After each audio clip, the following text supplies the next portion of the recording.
గుమ్మడికాయ షేప్ అనేది చాలా బాగుంది కదా, నాకైతే చాలా నచ్చింది. అండ్ ఈ షేప్ ఆఫ్ గుమ్మడికాయ అనేది అసలు నేను ఇప్పటిదాకా చూడలేదు. నేనైతే ఫస్ట్ టైం చూస్తున్నాను. ఈ గుమ్మడికాయ అనేది 1 వీక్ అవుతుంది తీసుకొచ్చి, కానీ ఎటువంటి కర్రీ అనేది చేయలేదన్నమాట. అసలు నేను గుమ్మడికాయ అయితే కర్రీ ఎప్పుడూ చేయలేదండి. అయితే ముదిరిపోయింది. నేను ఊరు వెళ్తున్నానని చెప్పి మా హస్బెండ్కి గుమ్మడికాయ హల్వా చేసి పెట్టానమాట, తను తింటారని చెప్పి. అండ్ పీల్ చేసేసుకొని చక్కగా ముక్కలు కట్ చేసేసుకున్నాను. లోపల ఉన్న గింజలన్నిటిని కూడా తీసేసేసాను. ఇట్లా మంచిగా నీట్గా క్లీన్ చేసేసుకున్నాను. క్లీన్ చేసేసుకొని ఆ తర్వాత వీటిని తురుముకున్నాను అనమాట. తురిమేసుకున్నాను. మొత్తం కూడా తురిమేసేసుకొని పక్కన పెట్టేసుకోండి. ఇట్లా కొంచెం హార్డ్గా అనిపించింది అనమాట, ఎందుకంటే ముదిరిపోయింది కదా, అందుకే ఇట్లా తురిమేసుకున్న తర్వాత ఒక పెద్ద వెడల్పాటి పాన్ అనేది పెట్టుకున్నాను అనమాట. ఖచ్చితంగా వెడల్పుది పెట్టుకుంటేనే మనకి మంచిగా వస్తుంది. దీంట్లో 2 స్పూన్లు నెయ్యి వేసుకొని మనకి జీడిపప్పుని ఫ్రై చేసుకుంటున్నాను అనమాట. జీడిపప్పు అనేది ఒక 50 గ్రామ్స్ తీసుకున్నాను. ఈ 50 గ్రామ్స్ జీడిపప్పుని మంచిగా ఫ్రై చేసేసుకోండి. ఆ తర్వాత మనకు కావాల్సినవి, మీకు కావాలంటే బాదం పప్పు, కిస్మిస్లు, నేనైతే ఇక్కడ జీడిపప్పు అండ్ కిస్మిస్ మాత్రమే వేశాను.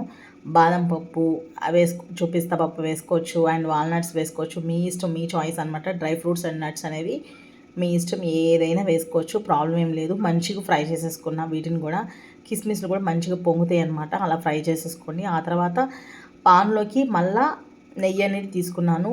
ఈ హోల్ ప్రాసెస్ అనేది ఆయిల్ అనేది యూజ్ చేయమండి, ఓన్లీ నెయ్యి మాత్రమే యూజ్ చేస్తాం. ఎందుకంటే హల్వాస్లోకి మనకి ఆయిల్ కన్నా నెయ్యి అనేది చాలా బాగుంటుంది. అందుకే ఇక్కడ నేను వచ్చేసి ఒక 50 గ్రామ్స్ నెయ్యి తీసుకున్నాను.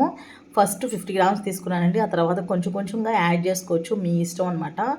మీరు గుమ్మడికాయని చక్కగా పాన్కి స్టిక్ అయ్యేదాకా కూడా ఫ్రై చేసుకోండి. మారుతుంది అనుకుంటే కొంచెం ఒక 2 స్పూన్లు నెయ్యి వేసుకొని ఇట్లా మంచిగా మనం టేస్ట్ చేసి చూడండి ఒకసారి, మనకి మెత్తగా ఉండాలన్నమాట. అండ్ ఇప్పుడైతే నేను పాలు పోస్తున్నాను. పాలు వచ్చేసి నేను 1/2 లీటర్ పాలు తీసుకున్నాను, దాంట్లో సగం పోసాను అనమాట. ఇది అరౌండ్ నాకు 450 గ్రామ్స్ ఆఫ్ గుమ్మడికాయ ఉందన్నమాట. నేను ఫస్ట్ కాటా వేసుకున్నాను.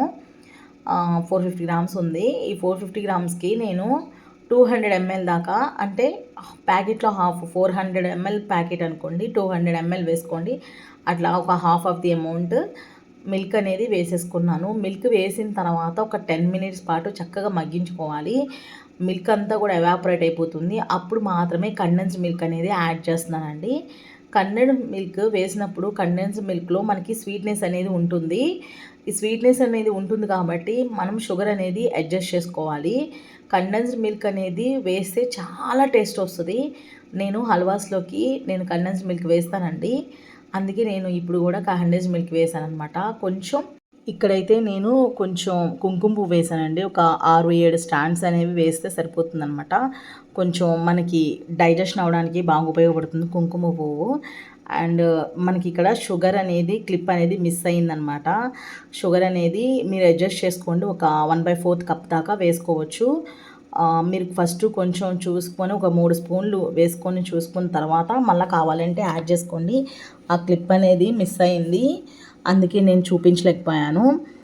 ఆల్రెడీ ఫ్రై చేసి పెట్టుకున్న జీడిపప్పు, కిస్మిస్లు అవి కూడా వేసేసి మంచిగా సర్వ్ చేసేసుకోండి. అంతే అండి, టేస్టీగా హెల్దీగా గుమ్మడికాయ హల్వా అనేది రెడీ అయిపోయింది. టేస్ట్ అయితే చాలా బాగుంది. నాకు బేసికల్గా స్వీట్స్ అనేది చాలా తక్కువ ఇష్టం అనమాట, ఎక్కువగా తిన్ను. మా హస్బెండ్ అండ్ మా పిల్లలు మాత్రం సూపర్గా తింటారు.